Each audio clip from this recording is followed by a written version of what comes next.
Saludos queridos estudiantes. El día de hoy, dentro de los cursos de filosofía, vamos a tratar de un tema muy importante como es los problemas del conocimiento. Así como estuvimos la sesión pasada hablando sobre lo que es el conocimiento realmente como un problema importante, la nociología dentro de lo que sería la filosofía, vamos a definir cuáles son los problemas que más se trabajan dentro de esta área. Bueno, vamos a dar una lectura primero al comienzo, ¿no? Sobre el problema y la posibilidad del conocimiento se plantea en la interrogante básica de qué es posible el conocimiento de la realidad o no lo es. ¿Podemos entender cómo es nuestra realidad?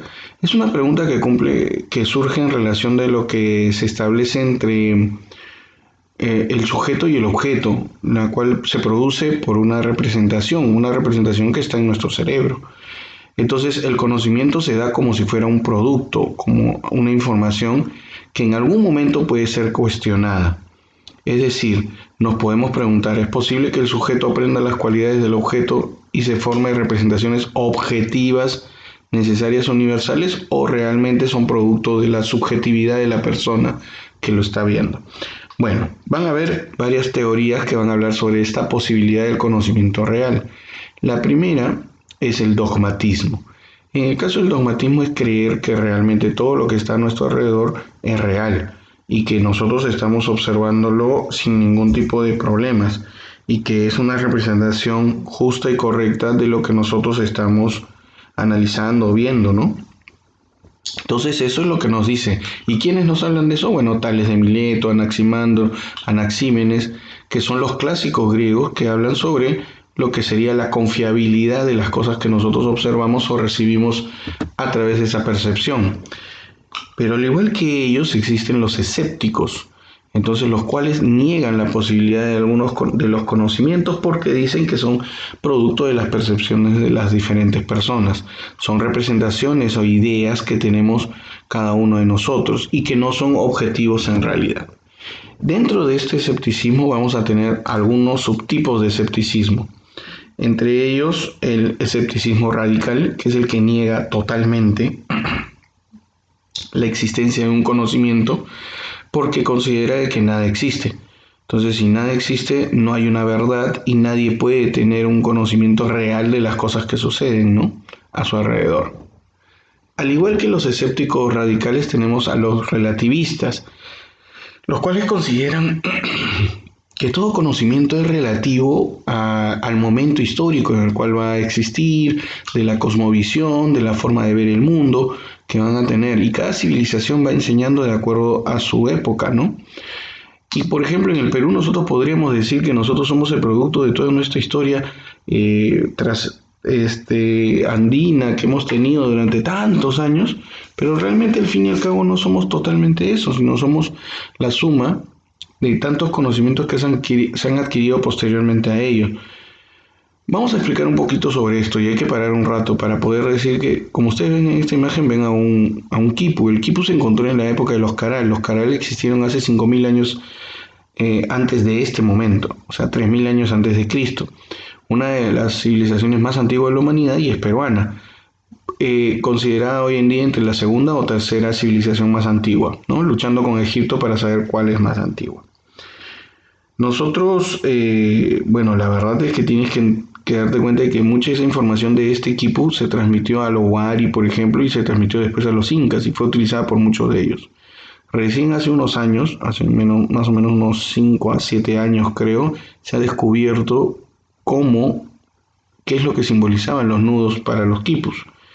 Y es un sistema de contabilidad, ya se sabe claramente, entonces se llevaban las cuentas de cuántos son los productos que se tenían. Muy bien, y se trasladaba esta información de generación en generación. Entonces ellos tenían características de ver el mundo y de analizar así. En otros lugares, como Mesopotamia, tenías los números arábigos que te permitían sumar, restar, etcétera, multiplicar.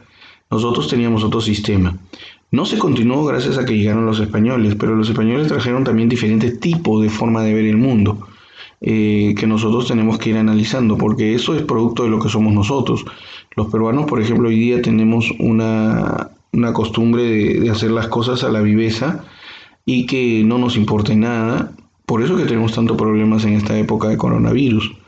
hacemos lo que nosotros queremos, lo que nos parece que es más conveniente, sin tomar en cuenta algún tipo de conclusiones, ¿no? El día de ayer veía como un chico salía sin mascarilla en el distrito de Magdalena, le decían que tenía que usarla y él simplemente insultó a las personas y él hacía lo que él quería, ¿no? Eso nos demuestra un poco sobre nuestra cultura. Pero, por ejemplo, esta cultura que tenemos hoy en día no es igual a la cultura, por ejemplo, japonesa o rusa. Ninguno capaz se comportaría de esa forma o haría lo que se hizo en esta discoteca, ¿no? De hace 2 sábados, donde tenemos a muertes de 13 personas. Es bastante preocupante analizar estos casos, ¿no? Porque lo que nosotros conocemos va a depender mucho de la civilización y del momento histórico en el que nos estamos encontrando. Muy bien, existe también el escéptico metafísico positivo. Esto está basado en lo que dice Augusto Comte. Comte habla sobre el positivismo, entendiendo el positivismo como que tiene que haber una muestra de algo, quiere haber un proceso, un método científico que me lleve a la conclusión de algo para poderlo comprobar. Ese método es el de la experimentación. De repente en las disciplinas de las ciencias naturales, vamos a poder conseguir esto. En el caso de las ciencias sociales, la cosa es diferente. El positivismo lo que va a buscar es tener documentación que acredite o responsabilidades o reglas que digan cómo es que se tiene que comportar la humanidad y que la rija. Lo que no está escrito no existe como tal. Entonces también hay una realidad sobre que la experimentación necesita documentación. Muy bien, pero eso es necesario, según Comte, experimentar para poder tener una información real. Los agnósticos, más bien, ellos consideran de que si tú me haces alguna pregunta relacionada con algo que yo, por ejemplo, no pueda contestar, simplemente no hay respuesta. Se queda en el aire y no tengo por qué contestar. Como, por ejemplo, si me dices si existe o no existe Dios, ¿no? Entonces, el agnóstico va a llegar a la respuesta de no contestar mejor, ¿no? Y el principal desarrollador de esta idea es Hume, ¿no? Bueno, Immanuel Kant trajo lo que sería el criticismo. Él posteriormente va a hablar sobre el racionalismo y después la fenomenología, ¿no? Pero básicamente su producción es de crítica y tiene un libro que critica de la razón pura, y Kant trata de defender que todo lo que está escrito puede ser objeto de revisión y todo conocimiento en sí mismo tiene una esencia que se le denomina noumeno, pero que con el paso del tiempo son percepciones que van a tener las personas y que hay que analizar hasta conseguir esa información, ¿no? Y por eso es que hay que hacer una crítica.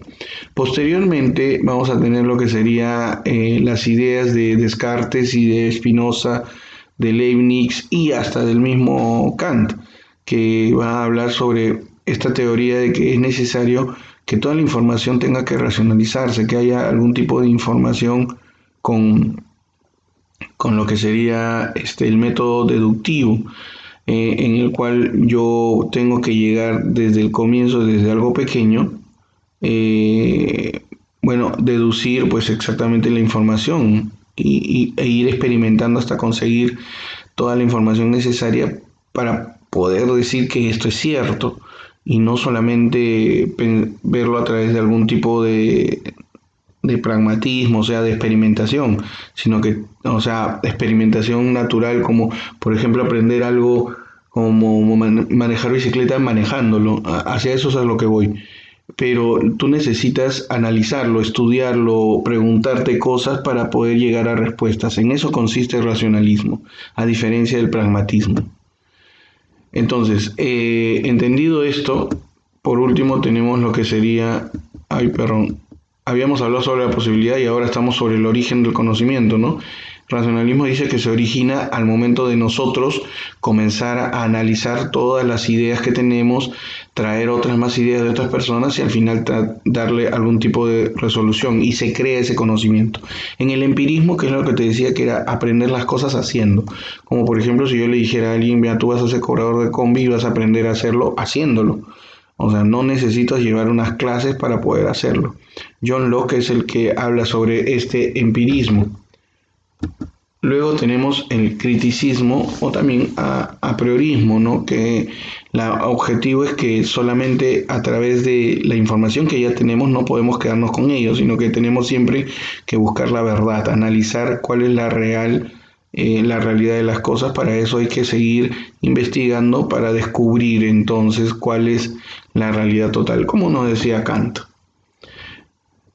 Por último, vamos a tratar de hablar sobre lo que sería la esencia del conocimiento, ¿no?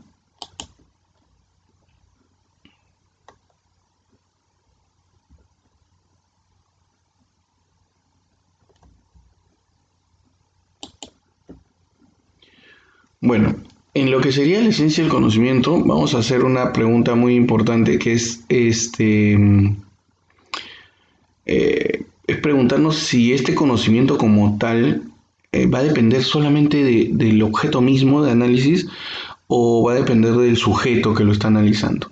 Entonces, para los que hablan de realismo, hablan de dos tipos de realismo, que primero entendiendo que el realismo es copiar fielmente la realidad, ¿no? Entonces, lo que yo veo, lo que yo huelo, lo que yo toco, obviamente lo represento en algún lugar, en algún gráfico, en alguna pintura, en alguna información escrita. Bueno, eso es lo que se le llama realismo, ¿no? Representar, tratando de que sea una copia fiel, pero nunca va a haber una copia fiel, ni una fotocopia es idéntica al original. Pero hay algunas ideas de realismo ingenuo donde las personas consideran que el conocimiento es tal y como es el objeto. Entonces, la información que yo tengo en la cabeza, así es el objeto. Lo que yo pueda tener es la representación que existe. También existe el realismo dialéctico, que es el entender la sociedad de acuerdo a la percepción que yo voy a tener de ellas. Luego del realismo tenemos lo que sería el idealismo subjetivo, que es la idea que van a tener cada uno de los sujetos, donde no hay un objeto independiente a la conciencia de las personas que lo están observando. Berkeley es el que propone que si yo conozco sobre un objeto, solamente puede saberse sobre el objeto que yo he percibido. O sea, ese percepto o esa idea que yo tengo en mi cabeza, ese es pero que no necesariamente tiene que ser idéntico al original o a lo que realmente existe, ¿no? Es una percepción que son productos de las diferentes experiencias que nosotros hemos tenido. En el caso de la fenomenología es plantear el conocimiento en una construcción a partir de datos sensibles o experiencias que van a ser ordenadas de forma a priori, o sea, apenas yo tenga esa información de un sujeto consciente. Eso significa de que el sujeto construye activamente su conocimiento, lo va desarrollando de acuerdo a las experiencias que él ha tenido, ¿no? O ideas que puede tener. Como por ejemplo aquí, este señor está conociendo a través del televisor una información de algo que él debe reconocer y por eso es que crea una idea. Por último, realmente ahora sí para terminar tenemos el problema de la verdad, donde tenemos aquí 5 teorías. La primera teoría es la de la correspondencia, la que dice que, por ejemplo, el agua del mar es salada si efectivamente al degustar el agua encuentro que es salada. Entonces hay una correspondencia entre esa afirmación y lo que realmente es y por ende es verdadero. Segundo, tenemos la teoría de la coherencia, donde por ejemplo decimos la Tierra es el centro del universo y eso lo decimos en época del medioevo. Entonces, todo depende de lo que estén pensando todas las personas que están alrededor tuyo. Y si todos están de acuerdo con eso, bueno, coherentemente eso es verdad, ¿no? Tenemos la teoría semántica, la cual nos habla de cosas como que si yo digo que A es verdadero, sí y solo sí A es verdadero. Un ejemplo, la nieve es blanca, sí y solo sí la nieve es blanca. O sea, solamente va a ser blanca si de verdad es blanca. Si yo veo y yo sé que es blanca. Eso es algo interesante, eso tiene que ver con lo que nosotros decimos. La penúltima teoría es la pragmática. En esta teoría se fundamenta de que la verdad es un juicio que existe y solamente es verdadero si nos es útil a nosotros. ¿Ok? Esto lo dice William James. Si no nos es útil, realmente no tiene ningún sentido. Es como decir, si te han salvado Dios del coronavirus, por ejemplo, porque eso era lo que él quería. Entonces, que tú salgas bien. Esa frase nos conviene, entonces es útil dependiendo de la situación en la que estamos. Y por último, tenemos lo que sería la teoría de la redundancia. ¿ok? Donde nos está hablando de que, por ejemplo, decimos algo con la palabra es verdad al comienzo y no tiene ningún sentido. Hay que decirla directamente, ¿no? Es verdad que Julio César fue asesinado, es lo mismo que decir Julio César fue asesinado. Muy bien, con esto quedamos hasta aquí. No hay tareas para la próxima semana. Nos encontramos el próximo lunes. Hasta luego.